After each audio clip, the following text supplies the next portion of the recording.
starring Jerry Springer, along with Gene Galvin and me. I'm Megan Hills. We're recorded live in front of a brilliant studio audience at the Folk School Coffee Parlor in Ludlow, Kentucky. My daddy came home every day from there. Springer. Thank you.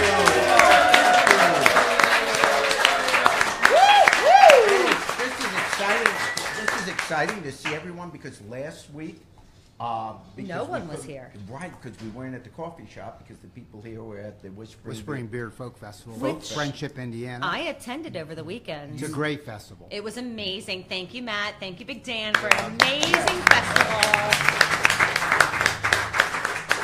And did you camp out there because it's like Out to there, Yep. yeah. Hey, by the way, we're going through a horrific 800-year rain event. It was started with a hurricane, but it's now just a rain event, but a horrible rain event.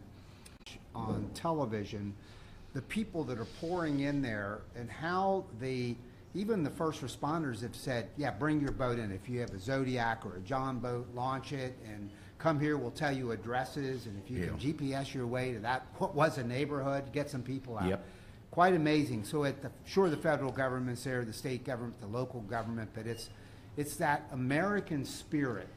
Forget about red state, blue state, honestly, skin color. We went through this before in 2000. We went through this with Katrina. We saw the same thing, and to see this kind of camaraderie and come together again. That's the real America. That's just amazing. And you can't help but watch those pictures and not feel the humor. You say, oh, but for the grace of God, what if you're in that and, people are losing everything. And now here's where it even turns worse for a lot of people, is that when you have homeowners insurance and you get homeowners insurance, if you always say, or they might say, would you like flood insurance? And you go, no, I don't need that. I'm tight on money. Sure. And then a flood comes, well, it's of no value. If you're wiped out by a... They're required to get it. We face the same thing in Florida. Do you? For your mortgage. Yeah. You're required. Right. Yeah. We have to get flood insurance. Yeah. But for the vast majority of the people in Houston or in that area, they don't have flood insurance, and for years. So pray for them, send money to the American sure. Red Cross for them.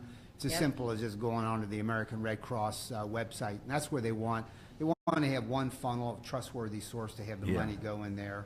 Yep. I went to Katrina because we're doing Air America at the time. I had a press pass. I was able to go. Only two kinds of people could go into New Orleans after Katrina. Yeah. 3 kinds: military, law enforcement, they're all first responders, and journalists. Yeah. I mean, they had check lines set up, and they vetted you at the check line, and then you go in. And by the way, it was eerie because once you got in there, you were on your own. There were live wires laying around, sparking, and nobody. It's like, you're in here safe. It was very weird, but you can see the stories these journalists are bringing out, and they're important to people donating to the American Red Cross. Yep. We got to see this and feel this. It's horrible. And there are enough. It's great to see everybody respond, and this clearly is no time to be political, but it's hard not to see the hypocrisy when the East Coast went through with Sandy Hook. Yeah. And the horrible, consequences of that hurricane several years ago, and the devastation there. And with one exception, every Republican congressman from Texas voted no on the bill for aid to Sandy Hook. And Ted Cruz is up there, leading the charge to vote no. And now all of a sudden, oh my gosh, we need help. And of course, thank God, all the other states, the eastern states, the congressmen, everyone's now saying we're going to help. We're going to help down there in Texas. It just would have been nice if some of those congressmen, when it was in another part of the country, would have felt that same compassion. It is just the lesson to say, if anyone in our country is hurting, we all have to chip in and help. And we can't say this isn't my state, so screw you. And it's not the time to get stingy and political. Well, on a much better note, we get lighter note, we get lots and lots of emails. You know, it's a better How note, much just email like- do we get, Gene? Tell us. Well, yeah, what, Well, let's just put it this way, Megan. how does anyone even know where to send the email? You It send just them goes to to Gene at JeneAndJerry.com. Like, that's it. Everybody knows that. Gene, J-E-N-E, it doesn't matter. I work Jean, Doesn't matter. Jeanne. I worked them all in. So No, these- I get so many. Probably spend, of the time I spend per week on the podcast. 72 hours online? Well, no, I put it in percentages. I probably spend 60-70% of my time just dealing with the mail and responding to the mail. That's a full 10 minutes. I was hoping. Holy cow. You were hoping that would I was just hoping slide you. by. Jerry, No, are you- no, I no. I have was to ask hoping you, you are would you get the employed? lead in. And Yeah. Anyway, I got this email and You got I an scanned email. through it, but it says, "Dear Mr. Springer, one can only hope you know the gem you have in your side." My Who sent that? coworkers, The one he sent? my coworkers and I listen to your show on our 50-minute commute to work. We find ourselves every other day spending those minutes recalling the insightful, pithy things Mr. Galvin said on the previous podcast. Both things Gene has said on the podcast over the last 12 years. He has insight, charm, pathos, and a boldness. Appreciate your email. No, trust me, it did not come from his son. He has insight, charm, pathos, and a boldness we only remember from the times of a young James Dean. We trust. Megan, I'm just reading it. Gene, I gotta tell you. Oh, man. So it goes without saying that you must, if you want to keep him in your employ, be compensating him at the level he's truly worth. You are being compensated at the level you're truly worth. He's free. I can swear to God. Gene's not getting paid. We didn't even rehearse this, did we? Mr. Springer, you seem like an honorable man. He ruined another sweatshirt. That's the funniest line in the thing. So, know, Mr. Springer, that your audience values Mr. Galvin and wishes him great economic success. We were talking just the other day on a ride to work. How long? That wouldn't it be nice if Mr. Galvin arrived to work one podcast evening and discovered, say, the keys for a new home, say in Colorado, sitting on his side of the table Give at me the this coffee letter. shop. I'm done with this. This is I can't. Anyway, you decide. We know you'll do the right thing for your audience and, in turn, that wonderful Mr. Galvin. And it's signed just a simple listener, Thomas K. Galvin, Kettering, Ohio. All right. No, so I just. Well, he is it's a an simple email. just pull them off. It's what was it? Rip It's and called read? a rip and read. Yeah. That's a rip and read. Hey, Jerry, again, and I'll pick up on what the writer wrote. You seem like a fair man, but we, Megan, we went to Charlevoix with our spouses and Lewis, you know Lewis and his Yeah, Louis spouse. Beck, yeah. And we had a wonderful weekend. And we Thanks had, for the invite. I appreciate Well, that. yeah, I really yeah. appreciate it. fair point. And Frank we- and I have really appreciated that Well, invite. Did you get lost on the way? Okay. But we have the annual Jerry Springer Classic. It's a golf match. And Jerry and Lewis and I play. And I had a doctor's note this time, asking for 3 strokes a So hole. I have a couple questions real quick. First of all, do you cheat? Of course. Okay. Well, Do it's you cheaper than cheat? lessons. No. Okay. And I want to say that to all the kids listening out there. Yeah. Having golf lessons are very expensive. Yeah. But if you cheat, you can get any score you want Okay. Without the lessons. Thank you, Uncle without Jerry. the lessons. Yeah. And who knows? You put it your card. How many times in life does someone say, "Can I see your last scorecard?" When they say, "What you shoot?" It's the 3 over. Who knows? I tell Jerry the whole time, Lewis is cheating. And I'm probably cheating too. And here's what he does. He can't relax. Because I know they cheat. Because he knows he's cheating. So I'm counting, because you don't want to cheat less than he does, because then you lose. Yeah. So if I know he's knocking 2 strokes off his score, I got to knock 3. That's a lot of work. I get a headache by the end of the game. I asked Jerry, and I had a doctor's note to show it, that I have a condition that my doctor referred to, and I'm sure this is not the clinical term, claw hand. And Pretty sure that's nothing clinical. Well, I said something. But this hand, I can go like this. I can take the forefinger and the thumb and bring it together. I used to be able to do it on this hand like that, but now I can't.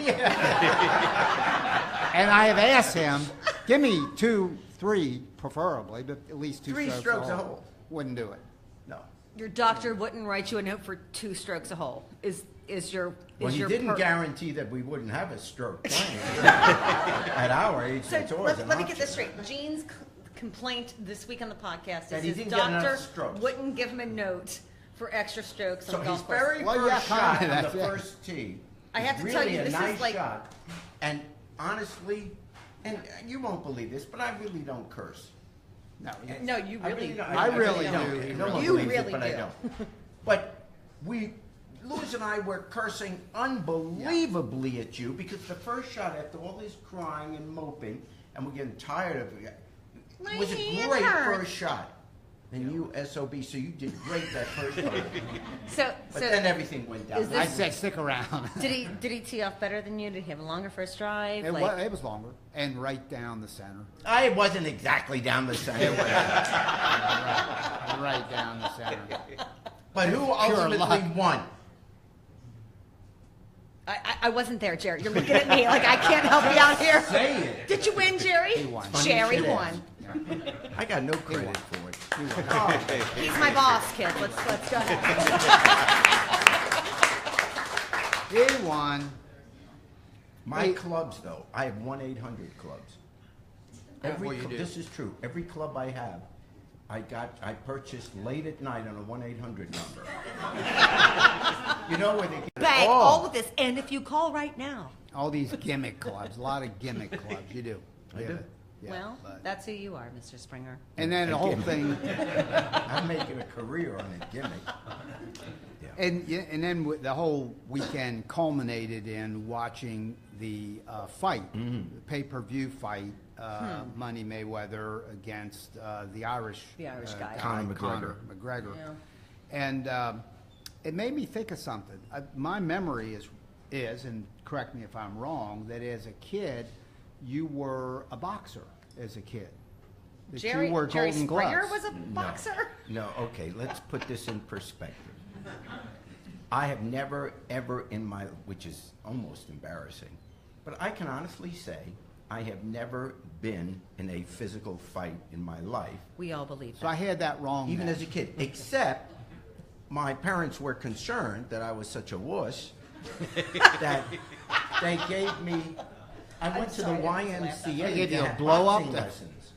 So I had Oh, so you did I have took boxing lessons Okay. at the one because I would never, like most kids So you grow learned up like in a New little, York, like- they have fights in the Yeah. schoolyard. Not I Gerald. never did. I honestly, well, because if you're in a fight, the person can hit back. Yes. It never struck me Yeah, they can. as a good thing to do. What was the fun in that? I'd rather they call me names and the sissy and everything else. At least you don't get physically hurt. I mean, that face of yours is your selling point, so I understand wanting to get that hurt. I found telling jokes Sure. and running Very fast. very fast. I was always very fast. I could run. Anyway, so I boxed in the YMCA. I learned how Yeah, to box a bit. that's good. So how is this relevant? I just Gene. had this memory, and I thought Master of maybe. segues. Oh, when we were watching the fight. Oh, yeah. I was a boxing fan as a kid because back then, you know, we cared growing up as kids, who the heavyweight champ of the world was. Sure. I mean, I grew up in the era of Rocky Marciano and, you know, and then Muhammad Ali and all that. So that was kind of neat. I thought the fight this past weekend was important for the sport of boxing because if Mayweather would have lost, really boxing would have been demeaned. Because he was fighting Conor McGregor, who came from the Ultimate Fighter The UFC movement. Right. UFC. Yep. But it would Cage mean matches. But he had very never, he had never fought professionally as a boxer. And Yeah. if someone who's a great street fighter, which is basically what Yep. if a great street fighter who's never been in a boxing match can beat one of the greatest boxers ever, it would basically say that who cares who the champion boxer Good is point, because, Jerry. you're not that tough. So all they said, the heavyweight champion of the world and all that, it would just demean the sport. So I really think he was fighting for more than, and then we were going to bet money. Yeah. Oh, who bet what? I have to hear we this. did. Well, yeah.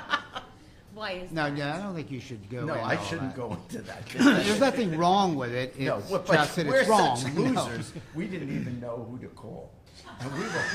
Yeah. And Yeah, ladies and the gentlemen, only name we this could is the think God's of honest truth. Like, was this Pete is- Rose. Yeah. We kept saying, we'll Because call we Pete call Rose. Pete. Because we were going to, at one point, and I won't give you the reason why, but anyway, we were going to bet a lot of money on the underdog, figuring, okay. Not my money. I don't have a lot Yeah. of money. Those two Geez, guys have a 12 lot of bucks. money. But what if we put down X amount, and we're prepared to lose it? It won't change our life if we lose it. But if we win and it's 12-1, oh my gosh, we're talking millions. So you were going to have to, like, So Jerry we could thought, be well, our wealthy. wives were going crazy. Yeah. Yeah, right. Oh, but and we're sitting around going, well, even if you wanted to make, who do you call?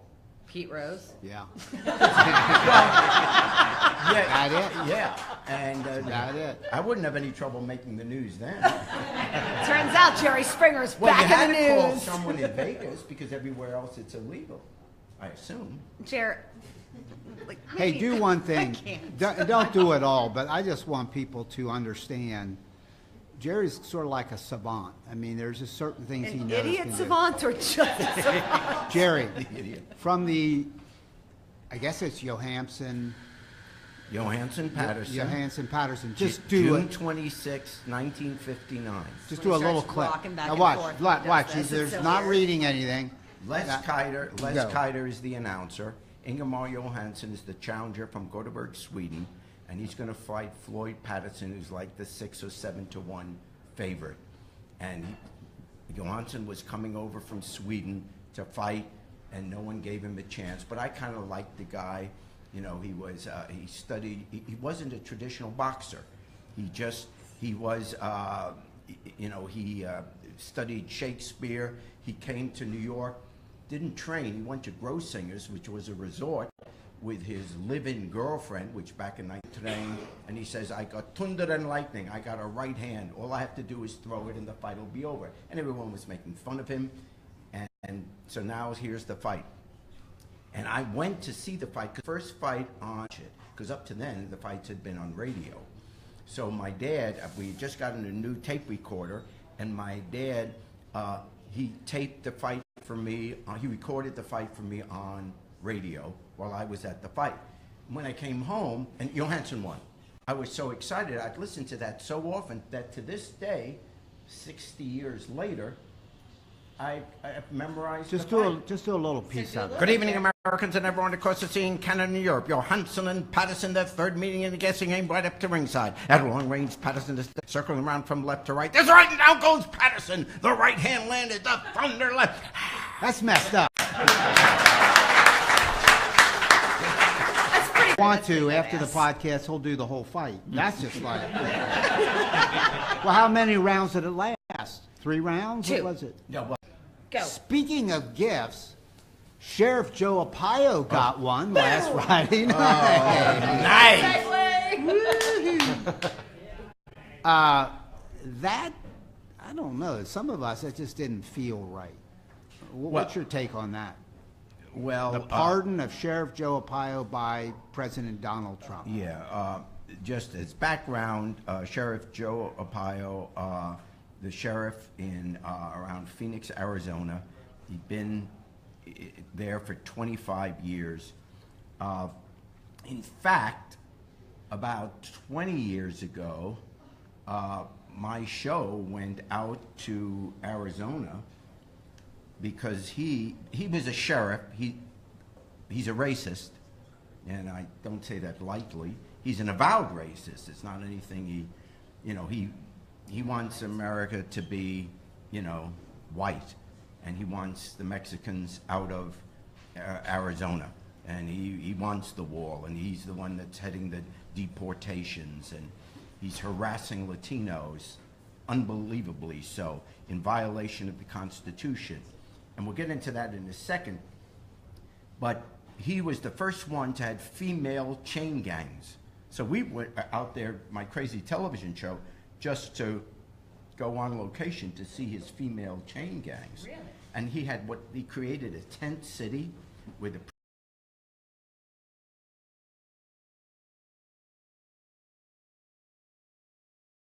supervisors, a judge, one judge that was hearing his case, he had the judge's wife with a private investigator investigating her, trying to get dirt on her. I mean, he's just, and he says, nobody tells me what to do. I don't care what the courts tell me. I'm going to do what I'm going to do. And finally, he was defeated in an election last time, lost by 10%. Finally, Arizona said, enough. This is a really, really bad person. Let me give you an example of what he did to Latinos. He wanted them all out. So he would have helicopters buzzing the homes in the Latin community, in the Latino community, excuse me, and buzzing the homes. He would have the police officers line up along the roads. And when you were driving, if you were white, they let you go, but they stopped anyone who appeared to be Latino, and they would have a search of their cars. I don't mean like once in a while. I mean literally everyone. And obviously lawsuits were filed. And the court the court ruled that you cannot detain drivers. Two constitutional problems. You cannot detain someone if you don't have reasonable grounds to believe that a crime may have been committed. So that's the first thing. That's stopping every Latino when you don't have reasonable grounds to believe that they've committed a crime or that they're here illegally or anything else. That's a violation of the Constitution, illegal search and seizures. Also, if you're only stopping Latinos and you don't stop anyone who visibly looks white, then you're also violating the Equal Protection Clause of the Constitution. So you can't just pick on one group. Everyone's entitled to equal protection of the laws. So he's clearly violated the Constitution. And so in the court hearing, the court ruled that he has to stop detaining people unless the officer has reasonable grounds to believe that a crime's been committed. He said to the court, I don't care what you rule, I'm going to continue doing it. And no one's going to tell me what to do. Well, another court then stepped in and found him guilty of contempt of court. Here you had the sheriff, law enforcement officials in that county clearly violating the Constitution and now violating a court order, basically saying the courts cannot tell us what to do, we're not going to listen. So he was convicted and faces the prospect of 6 months in prison for criminal contempt of a court order. Now, he's 85 years old. So what makes this a big issue, frankly, who cares anymore if he goes to jail for 6 months? The damage he did was done, on the one hand. On the other hand, this is a critical case for two reasons. Number one, Trump, for the first time, decided to issue a pardon. His first pardon. Of all the people in America that have applied for pardons, and some of who really deserve it, and there's a whole process you go through, this is the one American he picks to pardon an avowed racist who basically said to the court, screw you, you can't tell me what to do, I don't care what your court order is, I'm going to do what I want. So he's found guilty. It should be on his way to prison, but Trump pardons him. Now, two conclusions from that. Number one, this is probably the single most obvious case of Trump's enabling racism. I mean, this is clear cut. You know, you could say his response to Charlottesville was, he's just not real sensitive on the issue, he's not paying attention, he's a dunce, whatever. So that was reaction, the wrong reaction, but it was just a reaction. But seriously, and picked, by the way, while the hurricane's going on, while the tragedy in Houston's going on, and all attention is focused there on a Friday evening, he sneaks in this pardon for his buddy who is this avowed racist. That is an absolutely racist act, and he did that. That's the first thing. But perhaps the greater, but if you permit, when a court checks the power of a president, saying what you're doing is undoing is against the fabric of the country, and a president can then turn around and simply pardon anyone who violates the Constitution, anyone that does what he wants, then basically, what can stop a president from doing anything? What local police, hey, if you want to do search and seizure of any Hispanic person, of any African American person you want, don't worry if you get convicted for illegal search and seizure in court. I'll pardon you. That's what the pardon can do. And think about it. Now you got the Russian investigation. Didn't he basically send a message, which may have been his ultimate purpose, to all the people that are now being investigated by Mueller, that, oh, by the way, you don't have to squeal on me. Don't worry if you keep quiet. Don't worry if they convict you or hold you in contempt, because I'm going to pardon you. You're all covered. No consequence. Because the power of the president to pardon, he can pardon for anything except impeachment. Move. That is why this is so dangerous. Trump is showing that he is not afraid.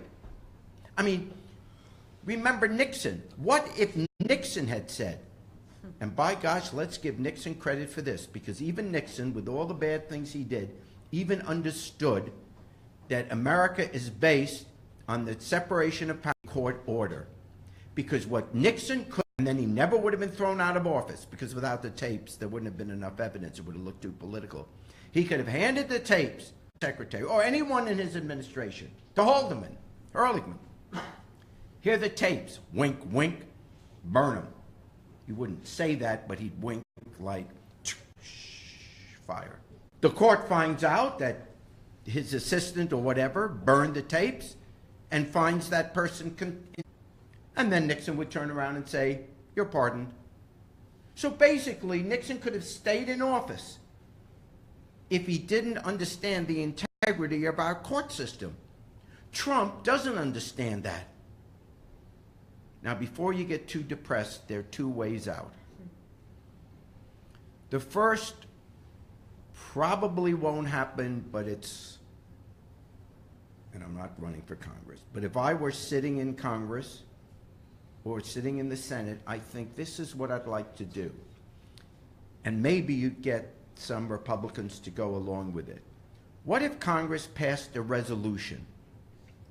And the resolution would say, if, it's just a resolution, if the president, which he has every legal right to do, issues a pardon on someone who has been convicted or charged or convicted of, if he issues a pardon to those people who have either, one, been charged with a crime to affect our democracy, for example, the voting, or for someone who has been convicted of interfering with the constitutional rights of another citizen. I wrote these three things down. The rest are here.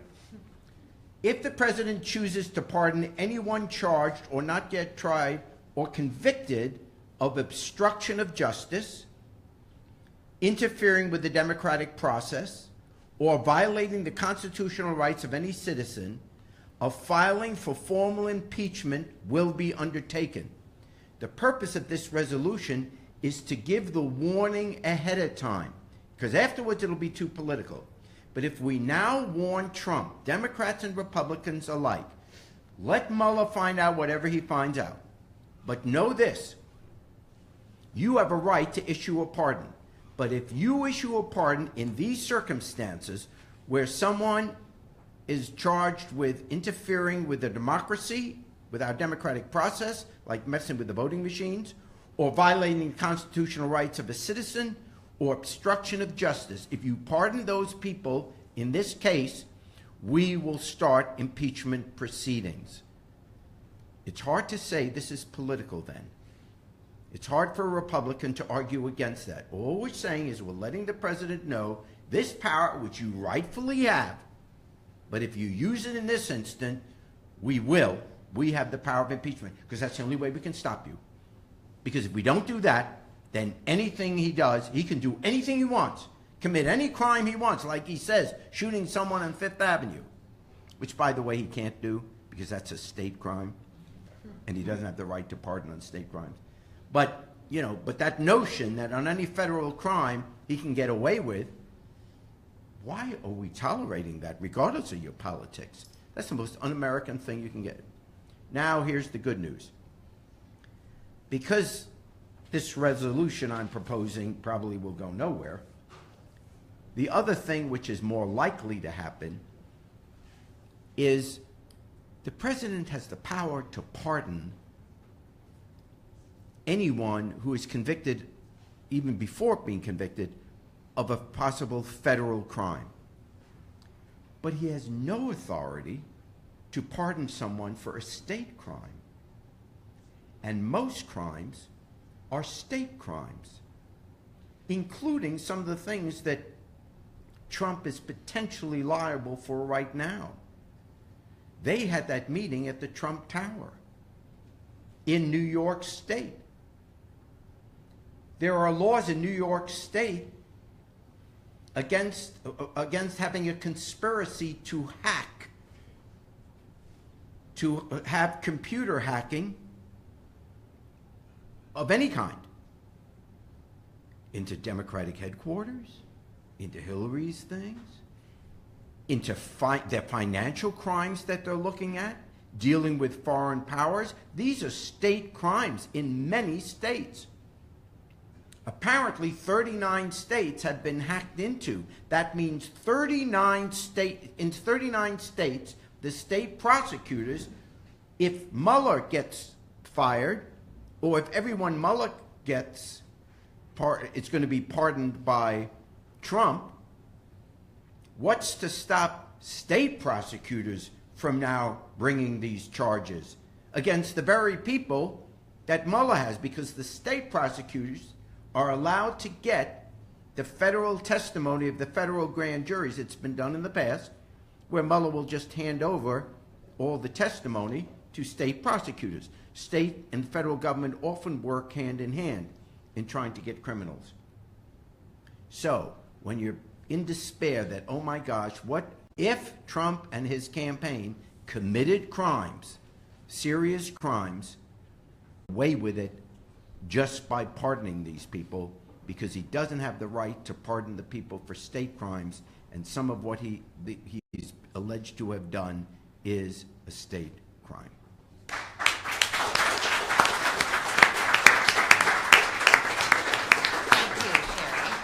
Now back to golf.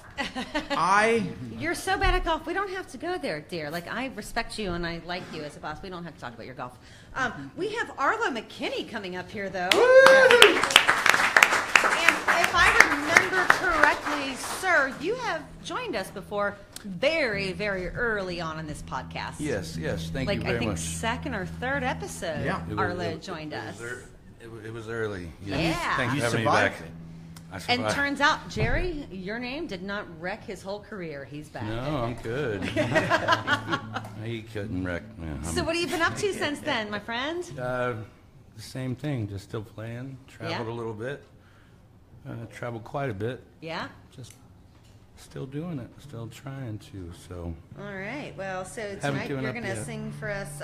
So since the last time you've been traveling, you've been doing this stuff, have you is there new music in the studio, or is this all like on the road kind of stuff that you're bringing back to us? It's all we have the songs ready for the new record. We start recording at the end of September. Awesome. And yeah, I want to play some stuff that's going to be off the new This record. one's Simple Truth? Yes. Awesome. Yeah, that'll be one of them. I'll be ready in 1 second, I promise. Take your time. I love your t-shirt, man. Thank you very much. You guys can't see it at home. He's got the Ohio State in the middle of the American flag. Looks great. I love Ohio. Yeah, me too. I'm a Cincinnati kid for sure. Therefore, I am announcing today. Jerry, knock it off. Like, we can't even right now. Arlo McKinney.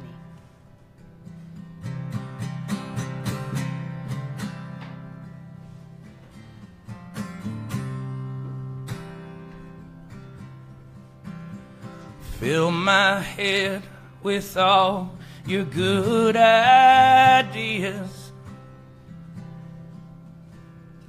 The doctor says we've got a few more good years. And then I'm a goner. And then I'm a goner. Let's do this while we can.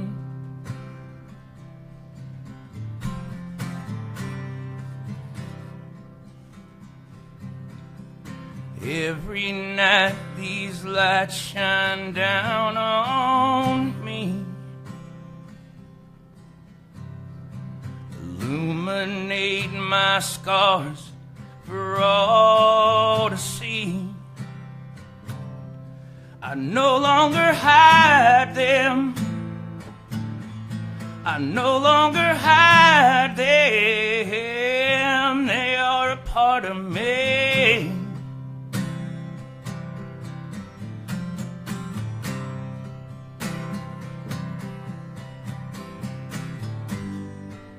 Why was I in such a rush?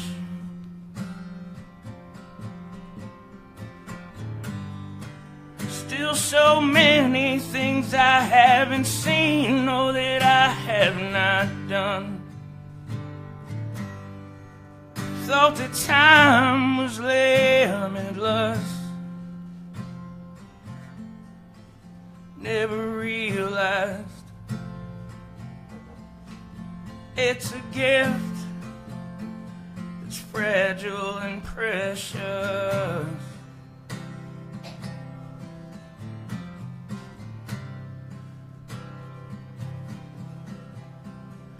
On this river I'll stand, across from my lost family and my lost friends. They said they've been waiting. They said they've been waiting. Cross over when you can.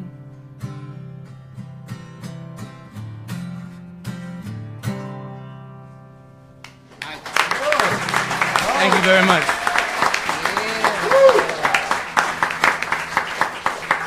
Thank you, guys. All right, so Arlo, tell us a little bit about that. Where did that come from? And I have no idea. just wrote it?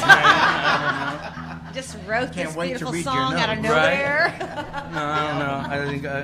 I think we spend too much time not telling the ones we love that we love them, and worry about what people are liking about our lives on social media things. And it's good just to take a little time out of your day to tell someone that you do care about, that you care about them, because I think it's easy to forget that stuff sometimes.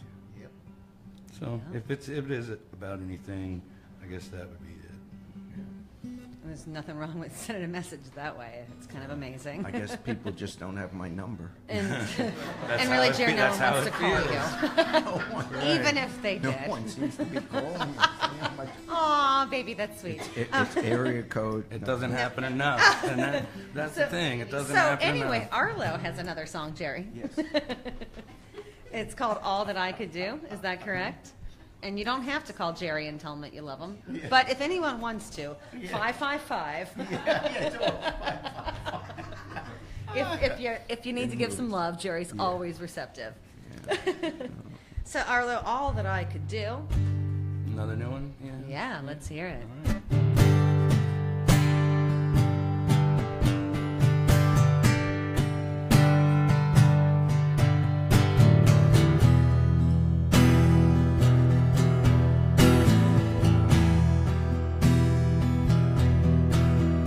I was thinking about those plans we made. It was a different time, it was a different place. And I'd wipe the tears that ran down your face. It's all that I could do.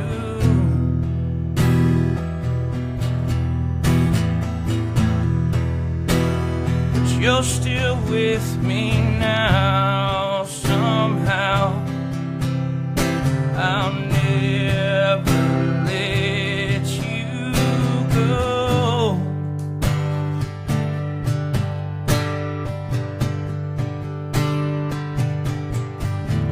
I was thinking about those times we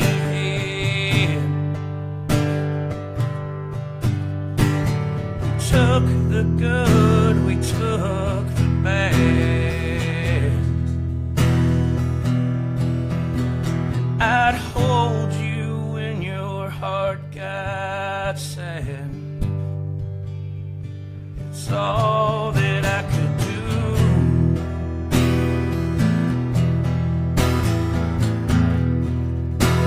But you're still with me now, somehow. I'll never let you go.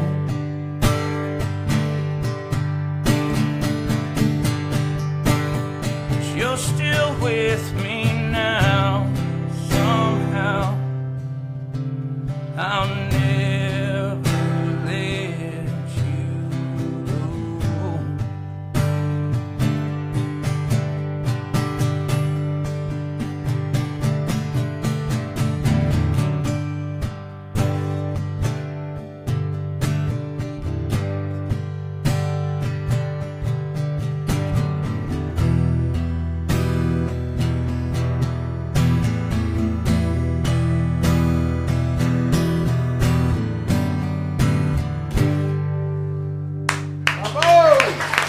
Thank you very much.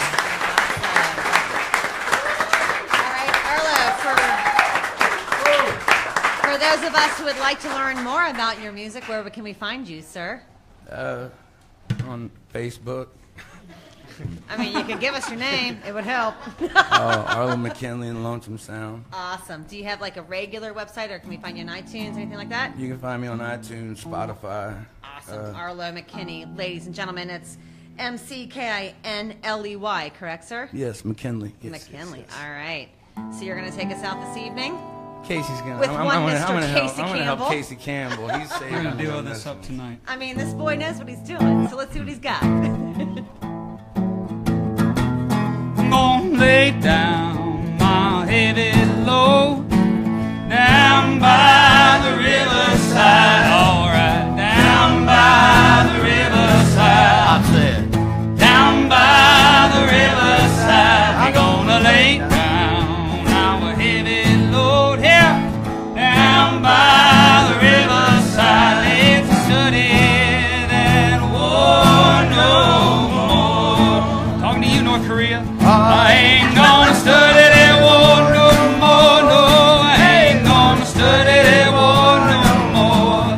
I ain't gonna study war no more. I ain't gonna study that war no more. I ain't gonna study that war no more. No, I ain't gonna study war no more. Go ahead on, Jerry. I'm gonna lay down my sword and shield down by the riverside. I'm gonna lay down my sword and shield down